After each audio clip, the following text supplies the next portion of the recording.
A really exciting time of the year. We've got Royal Cornwall Show, Devon County Show coming up. Yep. The sun's shining at the moment. We hope it's going to continue. And one of my favourite events of any year is a 10 Tours challenge. And the organisers of the challenge on Dartmoor have said that this year's event was one of the best ever, with nearly 3,000 young people taking part. Yes, it was the expedition's 57th year and the 40th year for the Jubilee Challenge. Scott Bingham was at Oakhampton Camp and looks back now over the weekend. 7 a.m. Saturday morning. At the boom of the starting guns, thousands of young people head out onto Dartmoor. 400 teams of 6, each facing a trek of 35, 45 or 55 miles across some of the toughest terrain in Britain. Exciting start. It's amazing. Exhilarating. Half an hour later and the Jubilee Challenge for youngsters with special needs is underway. The event is celebrating its 40th year. How does it feel, Tara? Good. How far are you going? 8 miles. 8 miles, that's a long way, isn't it? Yeah.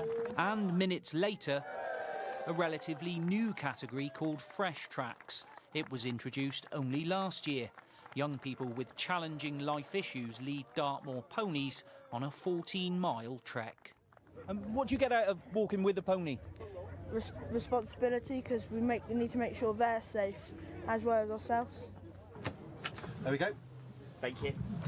This is Standon Farm, one of the checkpoints on the 10 Tours Challenge. There's been about 30 teams through so far, 4.5 hours in, only another 370 to go.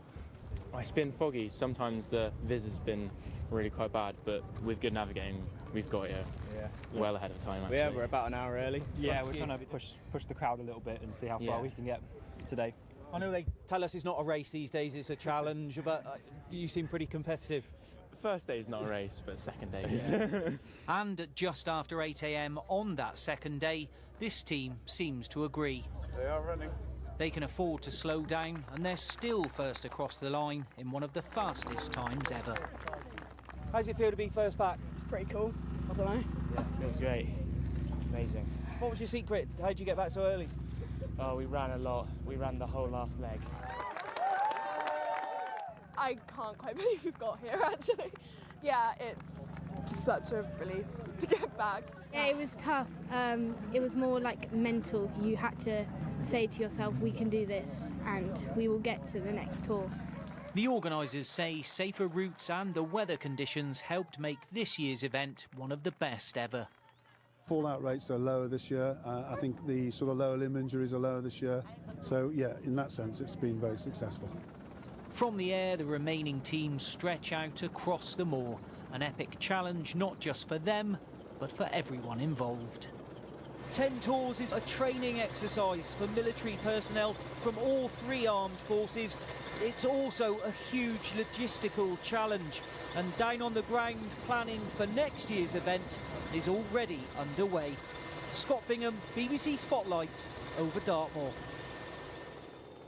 Well, congratulations to all involved. It was a typical Dartmoor weekend in terms of weather, wasn't it? A bit of everything, David, because on Friday